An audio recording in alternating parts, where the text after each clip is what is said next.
Hiina ja Põhja-Korea ühinevad juba avalikult tulevase suure sõja jaoks.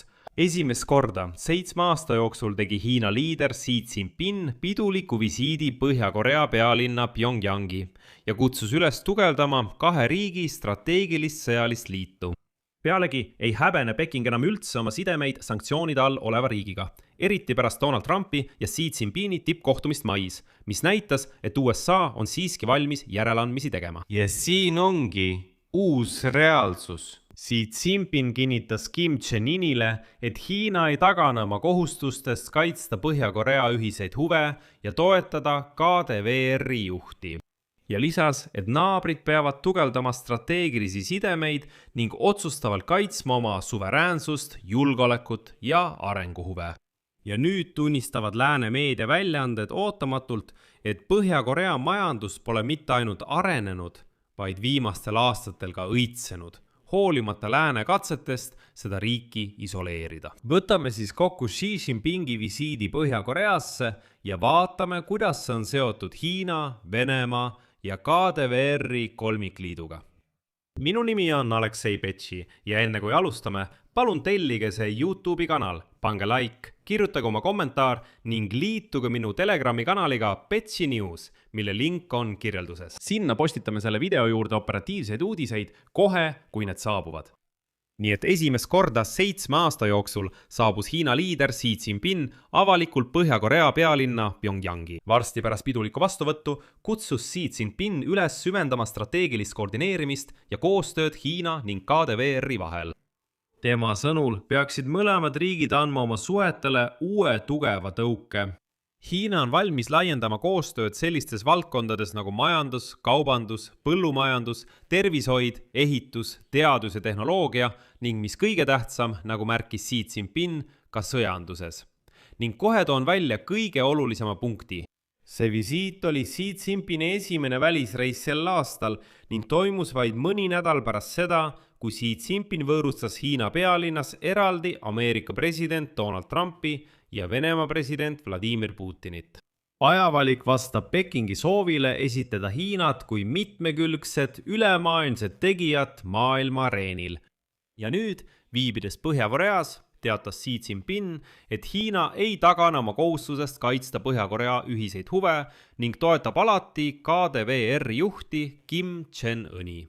Ja edasi toon ühe üsna murettekitava tsitaadi Xi Jinpingilt.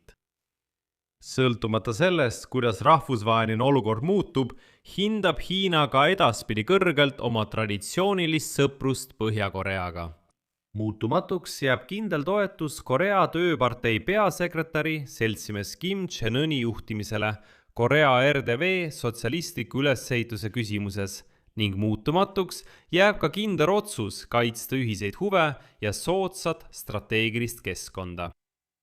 KRDV ja Hiina suhted on uuel ajaloolisel lähtepositsioonil.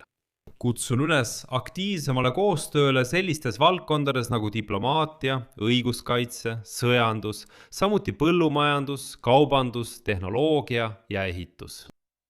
Pange tähele, et Xi Jinping ütleb juba otse välja, et Hiina ja KRDV peavad ühiselt arendama sõjalist valdkonda.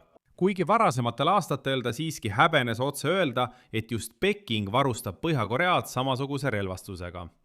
Edasi kutsus Xi Jinping Kim Jong-uni, tsiteerin, vastu seisma hegemooniale, autoritarismile ja kõigile katsetele ning vandenõudele, mis on suunatud militarismi taassünni poole ja kujutavad endast ohtu piirkonna julgeolekule ja stabiilsusele. Ja siin märgin ära, et see Kim Jong-uni ja Xi Jinpingi kohtumine tuletab meile meelde, et Peking peab Põhja-Koread endiselt strateegiliseks varaks piirkonnas.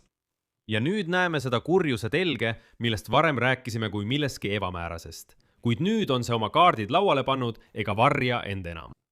Hiinal ja KDVR-il koos Venemaa ja Iraaniga on ühine huvi nõrgendada USA mõju ja õõnestada lääne liite. Ja nüüd teevad nad seda avalikult. Pärast seda, kui Donald Trump näitas selgelt nõrkus kohtumisel Xi Jinpingiga mais.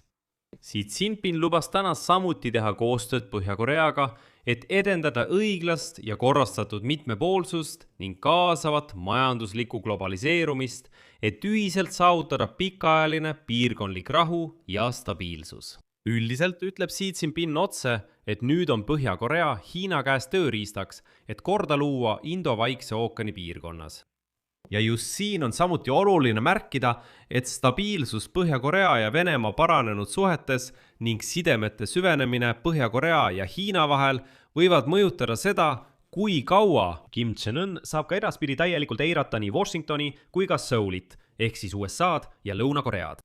Enne Xi Jinpingi saabumist üritas Põhja-Korea näidata oma jõudu, avalikustades plaanid uue hävitaja ehitamiseks ja kinnitades oma tuumariigi staatust. Näiteks Kim Jong-un külastas spetsiaalselt tehaseid, kus rikastatakse uraani ja ütles, et nad kavatsevad oma tuumajõude suurendada. Aga ilma Hiinata ei pruugi isegi sellised ähvardused toimida. Ja nüüd kinnitas Xi Jinping, et Hiina toetab Põhja-Koread igal juhul.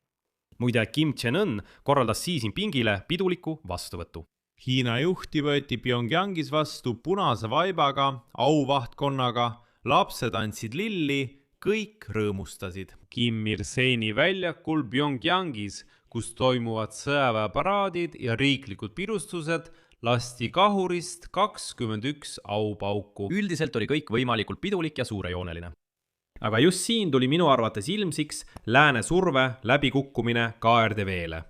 Wall Street Journal avaldas materjali, mis purustab Põhja-Korea kuvandi. See suletud riik näitas ootamatult majanduskasvu.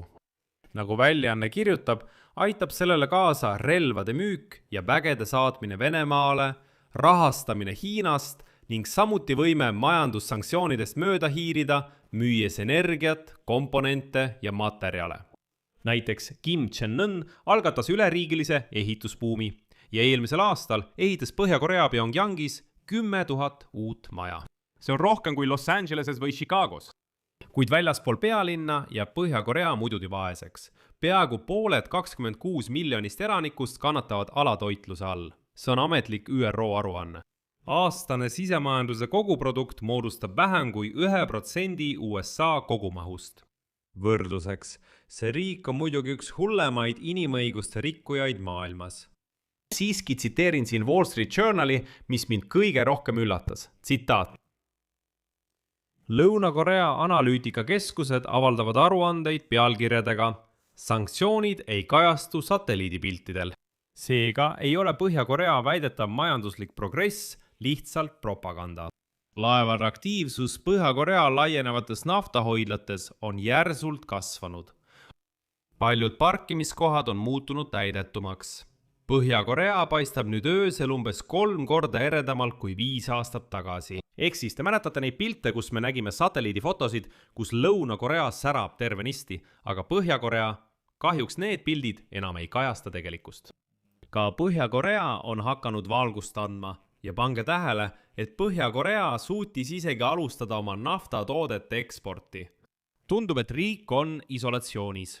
Märgitakse, et majanduslik edu õnnestus riigil tänu sellele, et ta saatis laskemoona ja üle 15 000 sõjaväelase sõtta Ukraina vastu, kellest 1/3 hukkus või sai haavata. Relvade müük tõi põhjuseid. Põhja-Korea teenis miljardeid dollareid vastavalt Lõuna-Korea strateegia ja riikliku julgeolekuinstituudi hinnangutele. Samuti jõudis kaubavahetuse maht Hiinaga 8 aasta kõrgeimale tasemele. Ja nüüd reklaamivad erinevad Hiina brändid oma äri Põhja-Koreas, hoolimata sellest, et see rikub sanktsioone. Lõpuks, samal ajal kui Donald Trump teeb oma valjuhäälseid avaldusi, ühendavad Hiina, Põhja-Korea, Venemaa ja Iraan end üha enam selle sama kurjuse telje ümber ega varja seda enam. Siia panen 3 punkti. Kirjutage oma arvamus ja järeldused selle video kommentaaridesse. Tellige kanal, vajutage kellukesele ja ärge unustage panna laiki. Sellega on kõik. Hoolitsege enda eest. Kõike head!